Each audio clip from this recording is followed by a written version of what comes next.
السلام عليكم ورحمة الله وبركاته. اللهم صل وسلم وبارك على سيدنا محمد وعلى آله وصحبه وسلم. ازيكم يا جماعة، عاملين ايه؟ يا رب تكونوا دايما بخير. طبعا انا حبيت اصور لكم بس زغاليل الكوكتيل. زي ما انتم شايفين دي الزغاليل انا مصورهم لكم قبل كده. طبعا هم كانوا صغيرين بس انا نقلتهم في قفص تاني. طبعا السلاكه دي انا كنت مصوراه وقايله لكم اللي انا جايباها. طبعا انا نقلتهم الحمد لله. زي ما انتم شايفين الزغاليله هي بصحه جيده. طبعا زي ما انتم شايفين اهوت، يمكن الفلاش موضح ان الزغاليل عين حمراء، طبعا لاتيني عين حمراء زي ما انتم شايفين اهمت. الفروخ طبعا بصحه جيده والحمد لله، علشان الاكل اللي انا بقدمه لهم والفيتامينات. طبعا زي ما انتم شايفين، طبعا انا حاطه لهم البيض على البقسماط، وحاطه لهم الفلارس على البلكم، وحاطه لهم اللب. طبعا زي ما انتم شايفين اهو، يمكن الزغاليل باينه اهي الحمد لله اللي هي بصحه جيده. طبعا دي زغاليل الكوكتيل المره الثانيه او الوش الثاني بامر الله، فانا حبيت اصورهم لكم. وطبعا انا جبت جوز تاني اهو، حبيت اوريهم لكم اهو.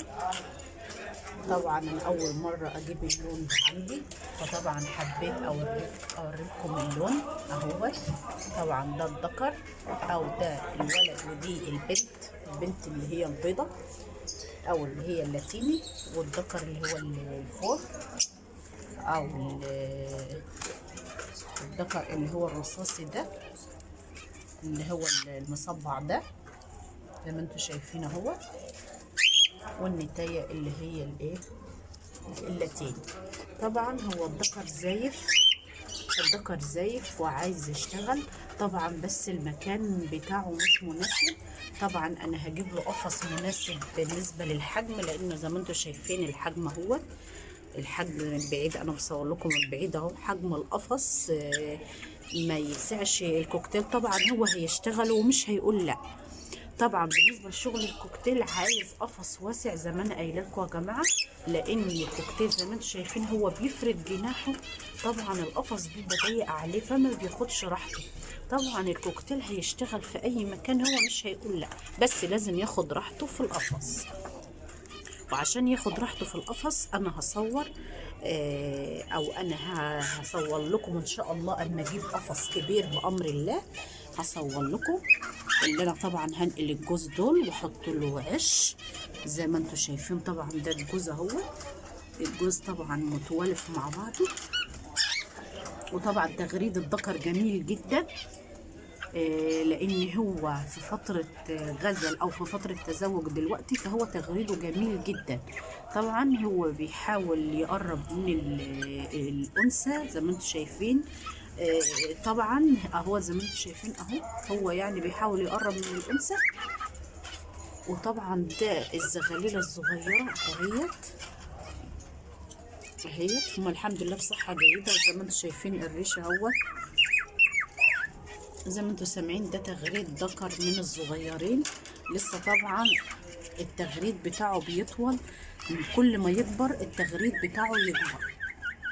طبعا وده تغريد اهو الذكر التاني زي ما انتم شايفين، هو في فترة غزل الأنثى، فطبعا هو بيحاول يقرب من الأنثى. طبعا أنا بصور لكم اهو، هو بيحاول يقرب من النتاية بأي طريقة علشان يحصل التزاوج زي ما انتم شايفين. طبعا النتاية بتدلل عليه بس مين برضه فيه. طبعا زي ما انتم شايفين اهو، هو دي بقى العش بتاع الكوكتيل اهو. انا هجيب لهم زيه ده. طبعا العش بتاع الام والاب انا مصورهم لكم قبل كده. طبعا ده القفص الكبير بتاعهم. انا هجيب لهم ان شاء الله قفص كبير زي ده. يمكن انتوا سامعين تغريد الذكر اهو، بسم الله ما شاء الله، تغريده جميل جدا وصفرته جميله جدا. طبعا زي ما انتوا شايفين اهو، انا بصور لكم كل حاجه.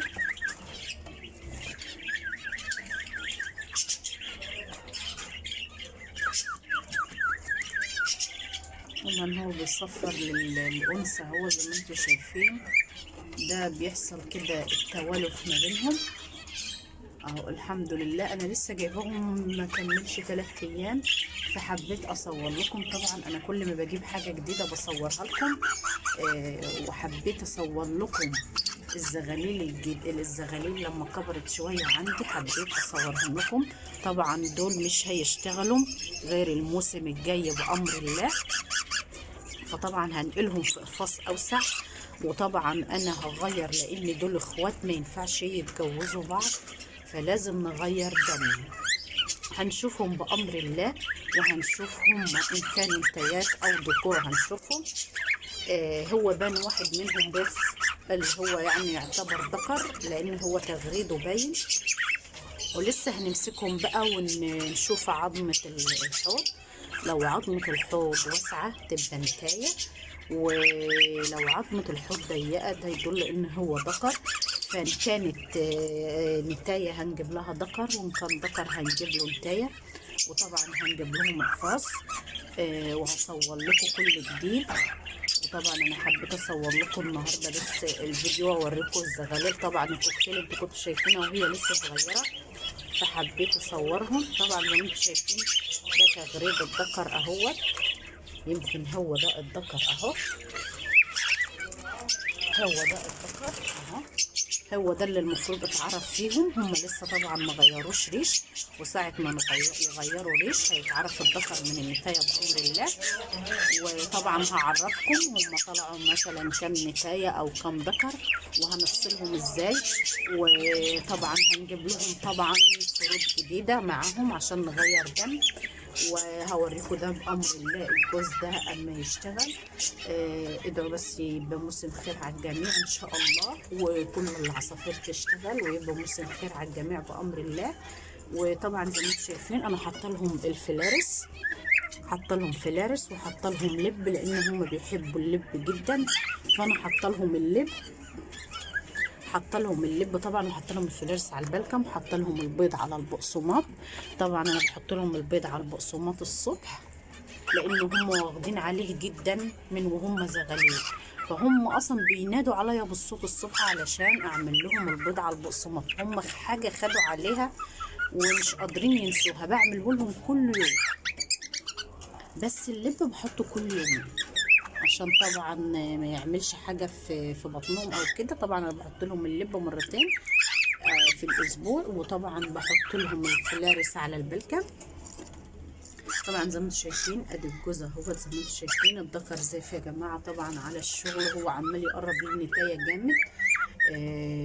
فالنتايه لسه برضو مش قد كده معاه، فهيحصل التوافق ان شاء الله. اجيب لهم بس قفص بامر الله، واركب لهم العش، وهصور لكم كل جديد بامر الله. وطبعا انا محتاجه دعم في القناه، تعملوا لي لايك وسبسكرايب، واي تعليق واي حاجه انتوا عايزينها طبعا اكتبوها لي في التعليق. وان شاء الله ما نوصل 1000 مشترك بامر الله هنعمل مسابقات، واللي هيفوز ان شاء الله هيبقى ليه عصافير. وتحت امركم، واي سؤال باذن الله انا تحت امركم فيه. والسلام عليكم ورحمه الله وبركاته.